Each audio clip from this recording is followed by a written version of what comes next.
They scheduled my father's burial 38 hours after he died and set the will reading for 4 that same afternoon. Beside the fresh grave, my brother checked his watch and said, "Dad hated delays, so let us not make a ceremony out of paperwork." 10 relatives still held folded funeral programs while he urged everyone toward the cars, certain nothing important remained outside the lawyer's folder. I stayed behind for one question no one else had bothered to ask. The answer did not tell me what Dad had left, but it told me the afternoon was not going to unfold the way Victor had planned. If you have ever watched a family rush through goodbye because they were already looking toward what could be taken, stay with me until the end. Because the envelope they missed did not just change who controlled my father's estate. It changed who finally had to admit what love had looked like before money entered the room. My name is Leah Camden. I was 37, and I worked as a discharge planner at a county hospital. I knew how to move people from crisis into care, how to read forms nobody wanted to read, and how to stay calm beside families who were falling apart. None of that prepared me for watching my own family treat my father's funeral like the opening act before a will. Let me back up. My father, Arthur Camden, owned a yellow farmhouse outside Grayfield, 22 acres of hay ground, a small lake cabin, and a 2-bay garage he rented to a local mechanic. The land had come from my grandmother in 1992, but Dad and my mother had saved it twice, once after a flood and once after medical bills nearly swallowed everything in 2009.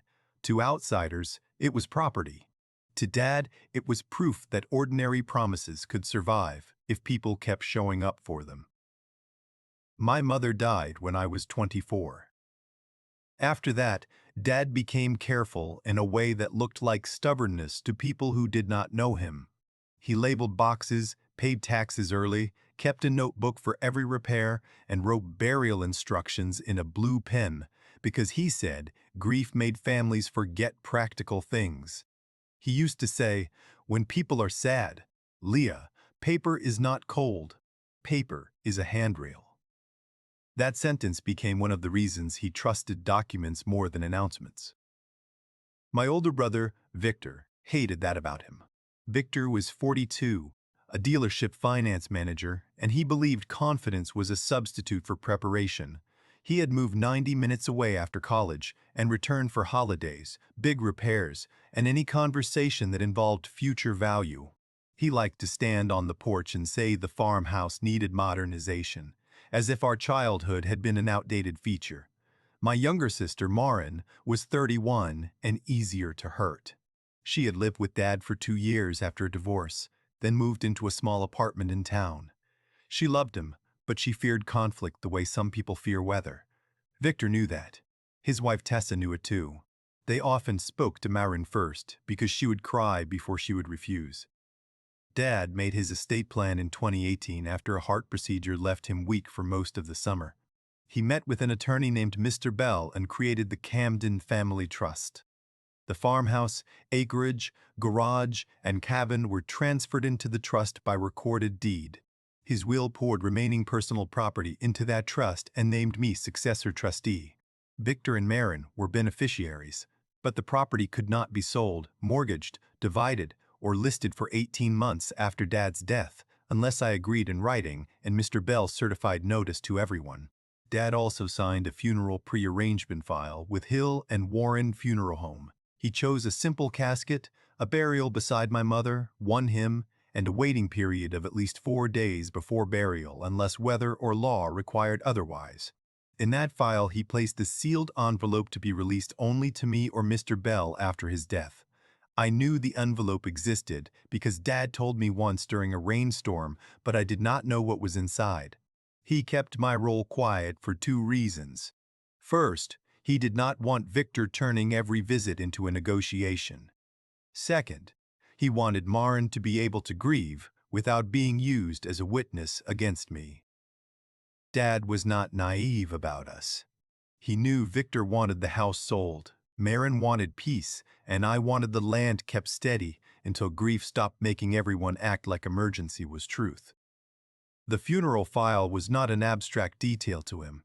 In 2021, He asked me to drive him to Hill and Warren because his right knee was swollen and he did not want to climb the funeral home steps alone. I thought we were going to choose music or confirm the cemetery plot. Instead, Mr. Warren led us into a small room with 2 lamps, a box of tissues, and a folder already labeled Camden Arthur. Dad had brought his own envelope. It was thick, cream-colored, and sealed with tape because he did not trust glue. He wrote my name across the front, then Mr. Bell's name underneath. His handwriting had started to lean by then, but the letters were still firm enough to look stubborn. "You are making this feel dramatic," I said, because I was uncomfortable and trying to soften the room. Dad looked at me over the top of his glasses. "Death is dramatic. Planning is how we keep other people from making it worse." Mr. Warren did not smile. He only slid a receipt across the desk and explained that the envelope would be logged with the prearrangement file. Dad asked him to repeat the release rule out loud. Mr. Warren said, "Only Leah Camden or Attorney Bell after verification of death and identity." Dad nodded. "And before anyone relies on a will copy." "That instruction is written here," Mr. Warren said. On the drive home, I asked him what was in it. He kept both hands on his cane and looked out at the fields. "A seatbelt," he said. "For who? For all of you. Some people do not slow down until something holds them." At the time, I thought he was being overly cautious. Later, after Victor stood at the grave checking his watch, I understood that Dad had not been imagining a disaster. He had been naming a pattern before the rest of us were ready to admit it existed. The day after he signed the trust, Dad took me to the back fence where the hayfield sloped toward the creek. He leaned on the gate because he was still weak and the late summer air smelled like cut grass. He said, "If they ever move too fast after I am gone, slow the paper down. Do not try to slow their mouths." "That sounds lonely," I said. "It is," he answered, "but lonely is better than loud and wrong." I did not like the burden, but I accepted it because he had carried more than I ever knew. He had carried Mom's illness, the mortgage, Victor's pride, Marin's panic, and my habit of pretending I did not need help. The trust was not favoritism. It was his last attempt to keep our worst instincts from making permanent decisions. The first small overreach came 6 months before he died. Dad had started oxygen at night, and I drove over every Tuesday to help sort bills and refill his pill organizer. One evening, I found Victor in the garage with a contractor, pointing at the roofline and talking about converting the bays into short-term storage. "Why is there a contractor here?" I asked. Victor smiled like I had arrived late to my own lesson. "Just gathering numbers. For a building Dad rents to Ellis. Ellis pays under market," Victor said. "Dad is too sentimental to update anything." Dad was sitting in the kitchen, close enough to see them through the window. He did not come outside. Later, while I washed his coffee cup, he said, "Your brother sees a door and starts pricing the lock." The second pressure thread came through Marin. Tessa invited her to lunch and came prepared with a folder. Inside were printed estimates for the house, cabin, acreage, and garage. Tessa told Marin that if the estate dragged on, taxes and upkeep would eat her share. Then she asked her to sign a statement saying she supported Victor handling the sale. Moran called me from her car, crying so hard I could barely understand her. She said, "You will keep everything tied up because you cannot let go of Mom," she said. "Did you sign anything?" "No." I said I needed to think. That was the right thing. "Leah, what if selling is fair?" "Fair is not a decision you make in a restaurant with someone handing you a pen." She cried harder then, not because I was harsh, but because relief sometimes breaks the same way fear does. Victor's bigger overreach came 2 months later. Dad had been admitted to the hospital with pneumonia, and I was managing his discharge plan. Victor arrived in the room carrying a tablet and said he had contacted a real estate agent for a market opinion. Dad was awake, thin and tired, but his eyes sharpened. "I am not dead," Dad said. Victor laughed awkwardly. "No one said you were. We are preparing." "For what?" "For the inevitable. You always told us to be practical." Dad looked at him for a long time. "Practical does not mean hungry." Victor's face hardened. "You are letting Leah make you suspicious of your own son." I could have defended myself, but Dad lifted one hand. Leah brought me socks and discharge papers. You brought a listing estimate. The room went quiet. Victor left 5 minutes later, and Tessa texted Marin that Dad was being manipulated. That became their word for every act of care they did not control. Dad died at 5018 on a Thursday morning in his own bed, with the window open and the sound of early birds in the maple tree. I had slept in the chair beside him for most of the night. Marin was on the couch downstairs. Victor had said he would come the next day because he had a finance meeting he could not move. I called hospice, then Marin, then Victor. He did not answer at first. When he called back 17 minutes later, his first question was, "Did he say anything about the will?" I looked at Dad's hand, still resting on the quilt my mother made, and something in me went very still. "He said he loved us," I answered. Victor exhaled. "Of course. I mean practical things." That word again. The funeral home came at 7:40. Mr. Warren, the funeral director, was kind in the careful way people become when they have stood near death for years. He told me Dad had a pre-arrangement file and said he would call after reviewing it. Marin heard that and looked relieved. Victor arrived before noon and immediately began making calls from the porch. By 2 that afternoon, he had decided the burial should be Saturday morning. That was not 4 days. It was barely 2. I told him Dad had asked for time. Victor said Dad hated fuss. "You are confusing delay with respect." Mr. Warren called me privately that evening and said Dad's file requested at least 4 days before burial. I told him I knew. He sounded uncomfortable. "Your brother has asked whether the family can waive that. Legally, the next of kin can proceed if there is agreement, but your father also left instructions." I said I did not agree. Victor called me 10 minutes later, already angry. "Do not start," he said. Marin agreed. Marin had not exactly agreed. She had said she could not handle days of people coming by. Victor turned her exhaustion into consent. I asked for Sunday at least. Victor refused. "We are not dragging this out, so you can play grieving daughter of the year." That was the first time I understood he was not just rushing the burial. He was rushing the silence that would follow, the meeting where papers would be opened, the moment he believed the property would become negotiable. He thought speed favored him because speed made everyone else tired. The burial happened Saturday at 10 in the morning under a hard gray sky. The service lasted 19 minutes. Mr. Warren looked uneasy when Victor declined the second hymn. Marin cried into both hands. Tessa checked her phone behind a folded program. I stood beside the casket and tried to memorize the fact that my father deserved more time than the living were giving him. At the grave, Victor touched my elbow and said the line that became the breaking point. "We buried Dad fast to read the will and settle this before people start inventing complications." I stared at him. He added, lower, "Do not make me the villain for being efficient." The old me might have argued right there beside my mother's grave. But I heard Dad at the back fence saying, "Slow the paper down, not their mouths." I heard him telling me paper was a handrail. So I stepped away from Victor, kissed my fingers, touched the top of Dad's casket, and said nothing to my brother at all. My quiet decision was made before we left the cemetery. I called Mr. Bell from my car and told him the burial had gone forward earlier than Dad's written instruction. I also called Mr. Warren and asked whether Dad's pre-arrangement file contained any sealed materials. He paused, then said, "There is one envelope, Leah. It is addressed to you and counsel. I was going to mention it after the service. That was the action. I did not accuse Victor in front of mourners. I did not grab papers or block the will reading. I asked the attorney and funeral director to follow the written procedure Dad had left.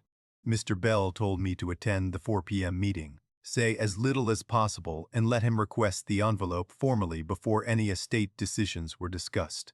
For a few hours, everything looked falsely calm.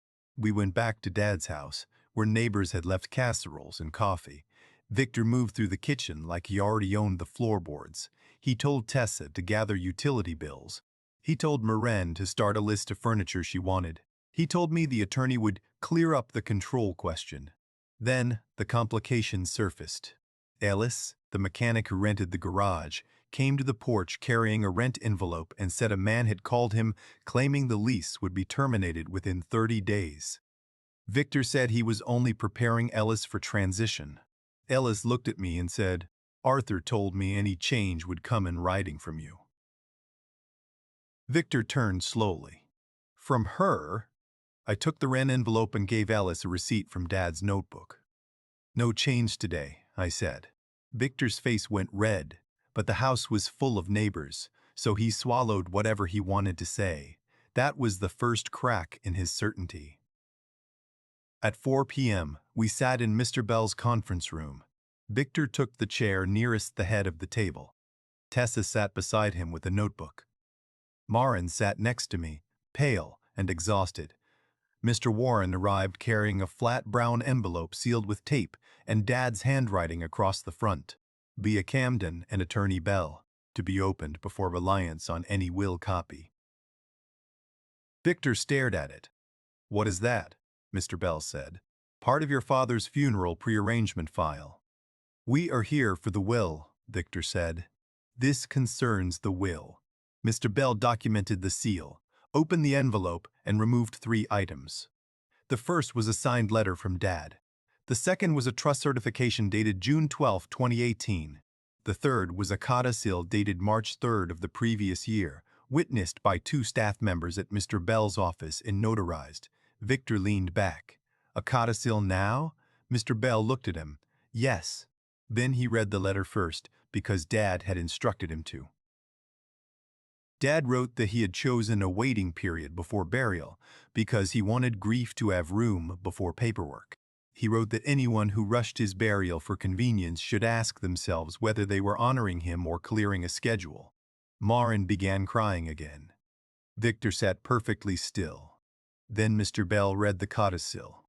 It confirmed the Camden Family Trust, named me successor trustee, repeated the 18-month restriction on sale or listing, and added a specific provision that any beneficiary who attempted to pressure tenants, alter leases, remove property, or claim authority before trustee acceptance would receive notices through counsel only. It also appointed Marin as a trust advisor for family memory items, so she could help decide photographs, quilts, and mom's dishes without being pressured into real estate decisions. Marin looked at me, stunned. Mr. Bell continued. The farmhouse could not be listed. The cabin could not be rented short-term. The garage lease had to remain in place for at least 12 months unless Ellis defaulted. The acreage could not be divided. I would manage trust assets, but quarterly reports would go to Victor and Marin. The fallout began with silence. Then Victor said, "He did this because of Leah." Mr. Bell closed the codicil. "He did this after you contacted a real estate agent while he was hospitalized." Tessa whispered, "Victor." He ignored her. "Dad was sick. He was angry. Your father provided a physician capacity letter the same day he signed the codicil," Mr. Bell said. "He also recorded a memorandum of trust with the county."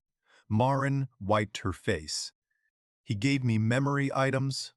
"He gave you a role in protecting them," Mr. Bell said. "Not because he thought you were weak, because he knew you cared about what objects meant." That broke her in a different way. She covered her mouth and leaned forward, and I put my hand on her back. Victor stood up. "So Leah controls everything." "Leah administers the trust," Mr. Bell said. "The trust controls everything. That is lawyer language. It is your father's language now." Victor left the room before the will itself was finished. Tessa stayed for 3 minutes, then followed him. Mr. Bell completed the reading with Marin and me present. Dad left Victor his old fishing rods, his truck, and a cash gift of $40,000. Marin received Mom's sewing machine, the piano, and a cash gift of $40,000.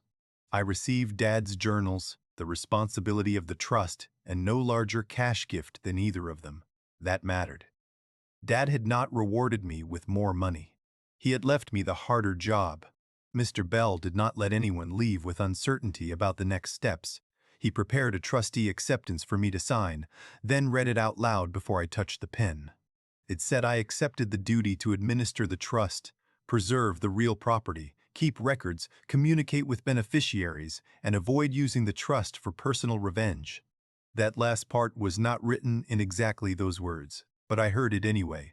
This gives you authority, Mr. Bell said. It does not give you permission to act from anger. I know. You may need to remind yourself more than once. He was right. Anger can feel like clarity when someone has behaved badly enough. I wanted to change the locks, tell Victor nothing, and make every decision through counsel, just to give him a taste of being shut out. Instead, Mr. Bell made me write the first task list in the conference room. Notify tenants, secure insurance, inventory personal property, preserve Dad's notebook, send beneficiary notice, confirm no listing agreements. File the codicil with the probate court. Marin watched me write and then pulled the list gently toward her. Add memory items with me, she said. So I did. That was the first small repair inside the damage. Dad had made room for Marin to stand beside me without turning her into a shield. When we left Mr. Bell's office, she had a copy of the letter, her trust advisor notice, and the first job she had ever been given in our family that did not involve keeping someone else calm. The next morning, Mr. Bell and I went to the farmhouse before Victor arrived. Marin came with us. We photographed the rooms, the garage files, the cabin keys, the utility drawer, and the old metal box where Dad kept lease receipts. Ellis met us at the garage and signed a statement that Victor had called him about ending the lease before the will reading. He looked embarrassed handing it over. Arthur was good to me, Ellis said. I do not want trouble. This is not trouble, Mr. Bell told him.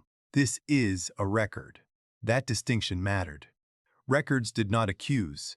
They held still while people decided whether to tell the truth around them. The reveal happened in the parking lot after the meeting.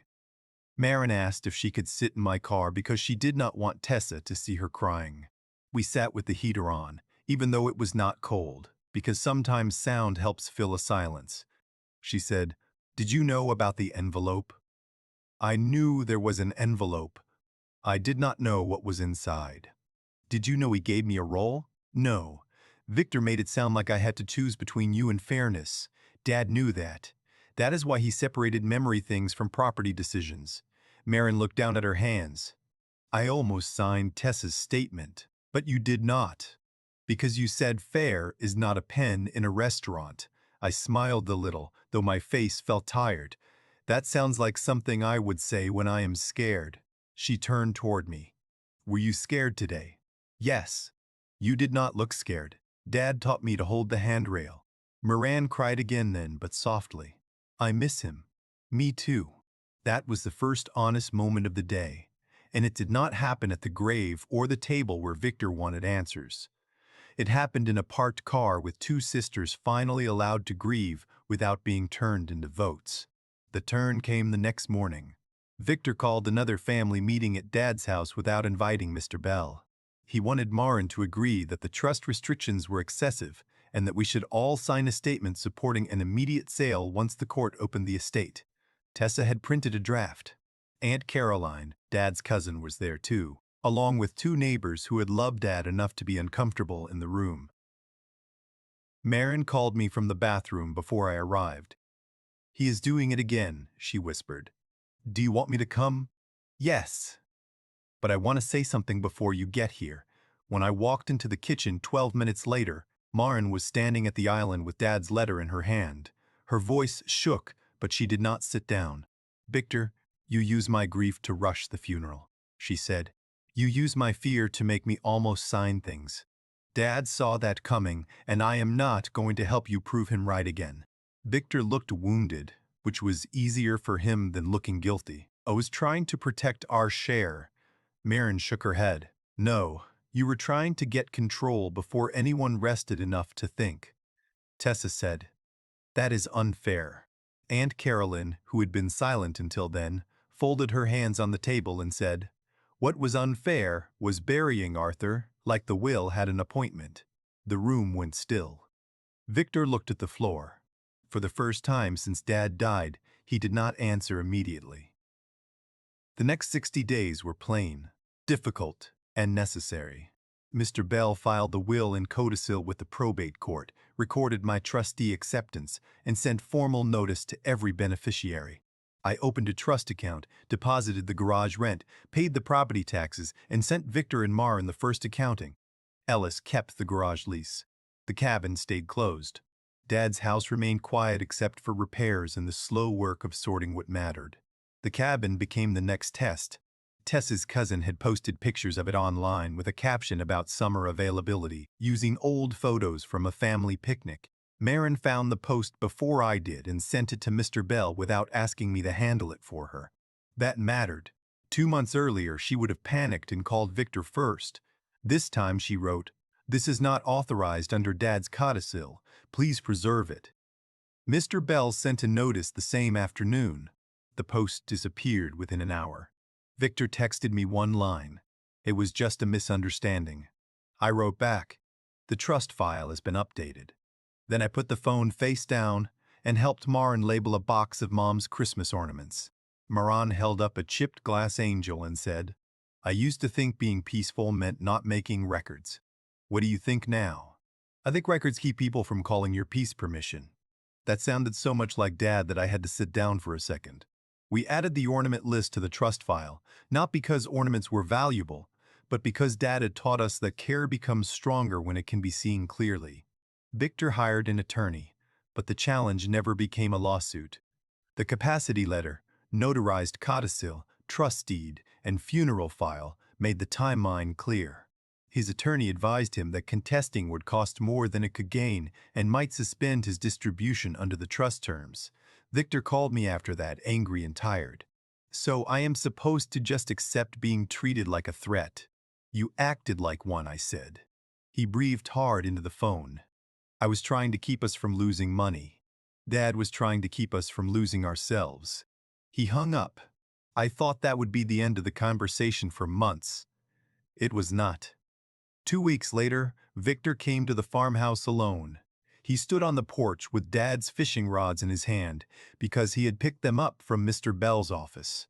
He looked older than he had at the cemetery. Not humbled exactly, more like someone whose certainty had finally become expensive. "Can I come in?" he asked. I stepped aside. He walked into the kitchen and stopped by the table where Dad used to sort bills. For a long time, he said nothing. Then he put the rods against the wall. "I read his letter again," he said. "And?" "The part about clearing a schedule." He swallowed. "I did that. I did not rescue him from the silence. I told myself Dad would have hated people fussing," he continued. "But really, I hated waiting. Waiting made me feel like everything was slipping away." "What was slipping?" He laughed once, but it had no humor. "The version where I came home and mattered." That was the first true thing he had said. It did not excuse him. It opened a door. I said, "You mattered to Dad, but you kept trying to turn mattering into ownership." Victor nodded slowly. "I know." "Do you?" He looked at me then. "I am starting too." The resolution was not instant. Victor wrote a formal apology to Maren for pressuring her and to Ellis for implying the lease would end. Mr. Bell kept it in the trust file. Victor also agreed not to contact tenants, agents, or county offices about trust property without written permission. Tessa did not apologize, but she stopped sending documents to Maren, which counted as progress in the language of our family. Maren took her role seriously. She came every Saturday for 3 months to sort photographs, quilts, Mom's dishes, Dad's letters, and the strange little objects that make a life impossible to appraise. She made lists, took pictures, and asked questions before deciding anything. Watching her do that made me understand Dad's wisdom. Giving Maren a role gave her a spine where pressure had always found softness. At the end of the first year, we held the memorial Dad should have had at the beginning. Not a second funeral, but a gathering under the maple tree with neighbors, hymns, stories, and the full-time grief deserved. Ellis came from the garage with grease still under his fingernails. Aunt Caroline brought Dad's favorite lemon cake. Marin read a passage from his letter, the part about paper being a handrail. Victor stood near the back at first. Then he stepped forward and told everyone the truth. I rushed what should not have been rushed, he said. My father deserved better from me. He did not make a long speech. He did not explain himself into innocence. That was why people listened. Afterward, he helped carry chairs back to the porch. He asked Marin before taking Dad's fishing hat. He asked me before walking to the garage. Small things, but small things had been where the damage started, too. When the 18-month restriction ended, we did not sell the farmhouse. We leased the hay ground to the same neighbor Dad had trusted for years, renewed Ellis's garage lease, and opened the cabin for family use only. Victor received his distribution. Marin received hers. I continued as trustee because both of them agreed the structure had protected us from decisions we would have regretted. My relationship with Victor remained careful. We did not become children again, laughing on the porch without history between us. But he came by on Dad's birthday with coffee and sat at the kitchen table without mentioning value, buyers, or acreage. He asked about the roof repair. He asked how Marin was doing. Then he said, I am glad he left the envelope. So am I said. He looked toward the window, where the garage lights were coming on. I wish I had not made him need it. That was as close to forgiveness as we could get that day, and it was enough to begin. Inheritance does not wait until people are noble. It arrives while they are frightened, tired, jealous, and grieving, which is why a careful legacy needs more than memories. Sometimes the final act of love is one envelope left behind to slow everyone down until truth can breathe. They buried Dad fast to read the will, but they missed one envelope, and that envelope gave him back the last word.